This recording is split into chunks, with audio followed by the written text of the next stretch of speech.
Hey, thanks for tuning in to the Email Design Podcast, where we give you the latest on email design and development news. We are your hosts for the program. I am Kevin Mandeville. And I am Jason Rodriguez. Jason, what are we kicking today off with? Some news about the Yahoo app, specifically the Yahoo app on Android. One of the community members, Julia DeMonte, I believe, posted about 10 days ago that the Yahoo app on Android is no longer responsive. And after looking into it, the community kind of came to the conclusion that the Yahoo app on Android is stripping the head from HTML documents. So if you're using any styles up there, your media queries, those emails will not be responsive in the Yahoo app on Android devices. Good news is there's a little bit of a hack you could do if you do have to support it. This kind of it feels like a throwback to old school coding when people wouldn't even use like the head of the document. They just dump the style block into the body of an email. So if you do need responsive stuff or you do need your styles to appear on the Yahoo app on Android, then dump that style block into the body of your HTML and you should be pretty good to go. Yeah, I am not a fan of using that hack. I don't really think there's... It feels dirty. It's very dirty. Yeah. And there's just not a lot of benefit to it, really, to have to just work around Yahoo app on Android. Probably marginal market share at best for those users. And I don't know, Jason, I almost wonder if this is just a bug, really. I mean, we've seen Yahoo be a little fast and loose with some of their commits in the past that impacts rendering in a way that they didn't expect it to. So it's important to know for now that if you're not seeing it, because this is obviously a big deal, it's not supporting it, but I don't know that this is something that's going to be permanent moving forward. I feel like this could be reverted soon enough. Yeah, it seems like a risky bet to make to move all of your styles into the body just based on this little fact, because it does feel very much like it was a bug that kind of hit release somehow and they're going to reverse it at some point. Like you said, they've done it before. They've been pretty responsive to the email community and fixing bugs like that and making some updates to their products. So I wouldn't be surprised if in, the next month or something like that, we see this reverse and it's no longer an issue. So fingers crossed. In other cool tools, I guess, not so much news, there's this great website out there called goodemailcopy.com that was put together by the folks at Front, which is a kind of a shared inbox email application for teams. But they essentially went through and found like really stellar examples of copywriting and a bunch of different emails from a whole host of different email senders. But it's a really great resource for checking out what people are doing, how they're using copywriting really effectively in their email campaigns, and just getting some inspiration for when you're writing your own email copy. We talk about design a lot here on the podcast, but I think copywriting is just as, if not a little bit more important than the design of email campaigns, because that's where you're actually getting your message across and talking to people. And hopefully you're doing that well. And if you're not, go to goodemailcopy.com, check out some of these examples here and hopefully brush up your copywriting skills a little bit. Yeah, I mean, copy is definitely a design element. It is. Yeah. It's the basis. I mean, even just think about the users who are just using a text version, receiving text versions of your email. I mean, this is something that you need to pay attention to, and you need to devote time, energy, and attention towards optimizing. Mm-hmm. But this is a great site, and it's so easy to use. It's very fast. I mean, there's no like page refreshes. It's just like modal overlays for the various examples that they have. And even if you want to click through a tag or do a search, it's all just instantaneous. So it's a really fast, smooth experience with this. I really like it. Yeah, I like how they have these tags too. So they have tags for things like welcome emails, product feedback emails, billing issues. I love they have an example of shutting down emails. So like end of service type stuff. So yeah, it's a really useful resource and you should definitely check it out. We'll put it in the show notes. We've been kind of poking through it lately too. It's been out there for a while. I hope they're still updating it. I feel like it hasn't been updated in a little while, but even those examples, if they are a little bit dated, are still really, really useful and really good examples. Yeah. So thanks, Front. Keep up the good work.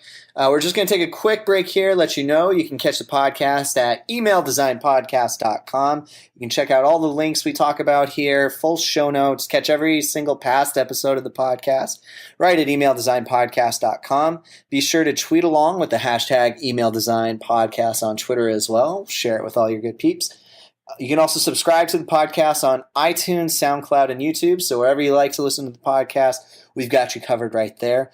And you can head on over to litmus.com/gift card and input the coupon code podcast for a free 14-day trial of Litmus. So you can test and see what your email looks like in over 50 different email clients.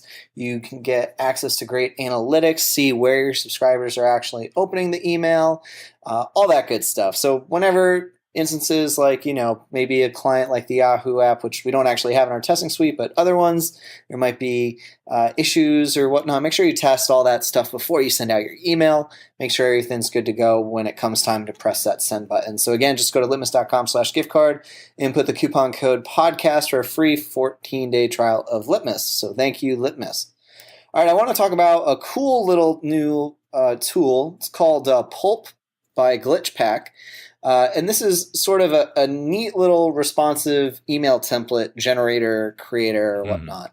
And so it's nice. They actually have some ready-made templates available with a variety of different sort of patterns, so various rows and columns and whatnot that are already pre-made that you can just download right away. But they also have a nice little builder generator where you could just get a nice little preview on the left, and you can simply construct your columns and layout using the right-hand side and just adding in and filling that into the preview, which is nice. And then you can just download essentially that custom little template. So this is a great starting point for just sort of generating the structure and sort of the layout columns of your email. And it's really nice because this is actually using the hybrid technique. So it's going to be nice bulletproof code right off the bat, right off the start to use with. And if you're a beginner, this is just a nice, easy way to just sort of get started and get familiar with maybe hybrid code and generating these types of layouts. Yeah, this is really cool. I hadn't really seen this until recently, until you showed it to me, actually. But it looks like a really slick kind of implementation of this. We've seen a couple of tools like this, but this one's definitely really polished, and just kind of doing a cursory glance at the code, it looks like it's really well structured and really well built, so it's not going to give you any issues there. But I like that there's so many kind of pre-built examples too in this template gallery tab. So if you have something specific in mind, you can kind of go in and match that design in the template gallery, download the HTML, and then kind of go on your way. So definitely another useful tool. So if you're not liable to code from scratch or build your own templates from scratch, and this will give you that good kind of head start into a really solid email campaign. Yeah, and it still gives you you can still customize, essentially. It gives you that availability to just sort of have a starting point and then go from there. Just note that the CSS is not inline by default, so you do need to run it through an inliner or do that yourself.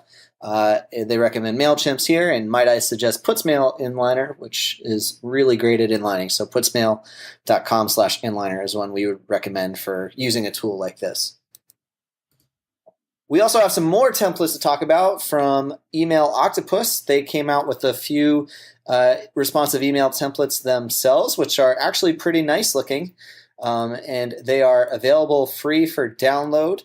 They're all tested in Litmus. They all look really great. So these are pretty bulletproof templates that are going to work well in all the various email clients. So not much to say other than these are some pretty solid templates that give you some other design options to choose from and act as a starting point for your emails, Jason.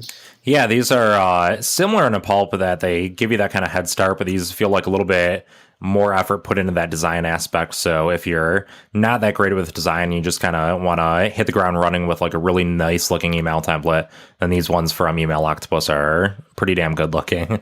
There's 3 sets here. I think each set has multiple templates in there. At least I know 2 of them do. It talks about Abacus and Wayfair, 2 of the kind of sets there, and the third one is Caracol. But all 3, I think, have multiple emails for multiple purposes. So yeah, definitely another great additional tool. I love that there's so many. I feel like in the last year or so, there's just been a flurry of really good, well-designed, well-built email templates kind of pushed out to the community, and this just kind of continuing that trend, which is nice to see. Yeah, there's a blog, product, and transactional version for each template. Nice, yeah. So that should cover most of your bases. If you want to look at some more tools for email design, email development, I actually put together a little website that kind of acts as my bookmark page online for all things email. It's called Email Toolbox at email-toolbox.com. So I had this up a while back, actually, and I feel kind of bad I haven't updated it recently. The writing section, which links out to different articles and stuff, could use a little bit of love, so I might have to dig into that this weekend and put some extra bookmarks and stuff up there. But this essentially my bookmark folder in regards to email design and marketing on the web, so anybody can kind of peruse it and find whatever they're looking for, from people in the industry to different courses and books available, the best kind of articles that I've cherry picked over the years about different email design and marketing topics, and like I mentioned before, lots of different tools. So it has things like templates in there, code editors, different ESPs, stuff like that. So some of my favorites that I found, I just kind of put up on the web, and hopefully you guys find it useful. This is just an absolutely great brain dump. I love this as using a resource. I had somebody ask me recently, they were like, where would you recommend to go for somebody who's actually just starting an email? Like, where can they come and learn about all this? And I was like, got the resource for you. Just pointed them to Email Toolbox, because it's just like, it's a really nice overview. And I mean, it's easy to point to all the Litmus stuff, Jason, but it's nice because this is, a little bit more agnostic in terms of content resources, even though it does feature heavily a lot of our work. But just a great, for beginners, for newbies, even advanced ones, there's some good advanced stuff in there. But it's just a great collection of resources for people to sort of point to. Definitely. That's why I started. Essentially, I had a lot of people that would email me kind of asking for resources or specific articles and things like that. So I kind of got sick of replying to those all the time, and just kind of dumped this up there. So I think it's been fairly valuable, at least for me, in replying to people. It saved me a lot of time. So yeah, definitely check it out. It's email-toolbox.com. Again, we'll put that in the show notes, and kind of pick through there at your leisure, and hopefully find some good new resources.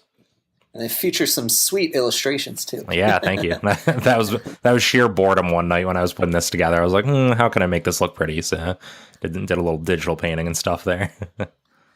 All right, it's time for our email of the week. And this week, since we were just talking about good email copy before, we are actually going to go with not necessarily one that's focused on a visual email design, but actual email copywriting. And this example comes from Simple. And so Simple had the lovely joy of having to sort of update their privacy policy, and in doing so, because Simple is a federally regulated bank and they have all these rules and regulations about what they need to do, when they made that update, they're legally required to essentially send an update to their customers. And as we all know, the privacy policy and things of that nature are not exactly the most exciting thing to read with all of their legalese and whatnot. In fact, I would argue nobody reads them at all. So Simple came up with the amazing idea of turning the mundane privacy policy updates and everything that they needed to share legally. They decided, let's make this a fun email, and let's make this a human email that people actually want to read. And so what they did is that they actually broke down sort of the key updates, so whatever was added and the updates that were added to their policies. They had the actual legalese, which they were required to have, but then they also basically, at the end of each section, basically provided a translation and put it into human terms that people could actually understand. So you can see things like, here's a translation example. The first one. This first paragraph is a bunch of words and acronyms, which is the whole deal with legalese, basically, to define the common ways Simple helps you move money into and out of your account through card swipes, transfers, and ATMs. And it's even funny, they're sort of denigrating in the beginning. That's like, oh, hello, updates to our privacy policy. Nice to meet you. Sort of poking fun at the fact that they have to even do this. So this is just a great example of putting copywriting at the forefront, thinking about how to make it as if it were created by a human and not some robot legalese, and make it fun and entertaining for people that actually want to read. I mean, I know for myself, I actually, I wasn't even a Simple customer or user, but this email sort of went viral, and I just had to read it myself, Jason. It was so intriguing and so engaging and entertaining. Yeah, absolutely. I think the thing that makes it so is that they're talking to people like people. And I feel like that's a problem with a lot of copywriting is that a lot of people when they're writing, they try to sound maybe smarter than they are, or more professional, or more important than they need to be. And kind of breaking that down and just talking to people like other humans makes copywriting so much better. And that's exactly what Simple's doing here. So instead of just dumping a bunch of legal jargon in there like most companies do, they essentially give you the Cliff's Notes version of the privacy policy and regulation update, which is absolutely brilliant. And again, the email design itself is super nice. I'd hate to use the pun, but it's very simple, very minimal, and it looks good. It's easy to read, which always helps with copy, people understanding copy. But this is such a great example of really well-tuned copywriting that speaks to people on that very personal human level. And I think that's really where that success lies. They actually, two of the women I believe it was two of them speaking, right? Spoke at the email design conference. Or maybe it was just one. I forget who it was, but somebody from Simple Sarah. Yeah, Sarah. Okay. Presented this at the email design conference this past summer and kind of walked us through the thinking behind the updates and translating it. And I think even more importantly, the response they got from this email, which was absolutely huge. It was one of their most well-liked emails and most talked about emails they've ever sent. And it's a privacy policy update, which is absolutely insane. And I really like they made the point of talking about how there's a section in here where they talk about in certain cases of fraud, you might have to write them a letter to officially document some sort of fraudulent activity. So if you do that, then they will respond with their own handwritten letter back to you for the first 50 people that write letters to them. So they were surprised because they sent this out, and in short time, they got a whole bunch of handwritten cards from their customers thanking them for their services and for keeping things very simple and human and stuff. And I think that's just kind of speaks to the effectiveness of this campaign and how well they executed it. Yeah, absolutely. So, I mean, the big takeaway is that even if something seems so boring or mundane or trivial, there's a way to create an amazing experience around that. Mm-hmm. And this is the power of email in action right here. When you see this happening, this is what it's all about in my mind, because you have a limited tool set with email, and it's not necessarily about the tools at your disposal. It's how you approach the problem. Yep. And this is just, I think, when it's only text, when it's only copy, this is it on full display right here. Yeah, so. Absolutely. And I think that's something we kind of talked about too. You and I did talk a couple of years ago called Designing for Emotion in Email, where we try to talk about and make the case that we could build these kind of human-to-human relationships with email. And I think this is a perfect example of that. There's industries out there, I feel like most people in email think they can't get away with things like this, especially heavily regulated industries. They think they can't do something creative or clever or funny, but I feel like all those industries could do something like this. And there's always going to be those little like inside jokes that your customers know about or people in your industry know about, and you need to use those effectively to build these better email campaigns and talk to people as if they're people and not just customers or numbers in your database, you know. So I think Simple just hit it out of park with this one. I absolutely love it. Absolutely. All right, well, that's going to do it this week. Nice, short, and sweet. I'm in a hotel room at Adobe Max recording this, so just sort of hopping in and out in between some sessions here while I have some time. So thanks for sticking with me on that one, Jason. No problem. So that's going to do it. Again, emaildesignpodcast.com, all the show notes, all the links, all the episodes. Catch it. Subscribe on iTunes, SoundCloud, YouTube. Tweet along with the hashtag Email Design Podcast. And we have a free 14-day trial of Litmus. Just go to litmus.com/gift card, coupon code podcast. All right, until next time, email geeks, keep your table cells aligned and your styles in line for now.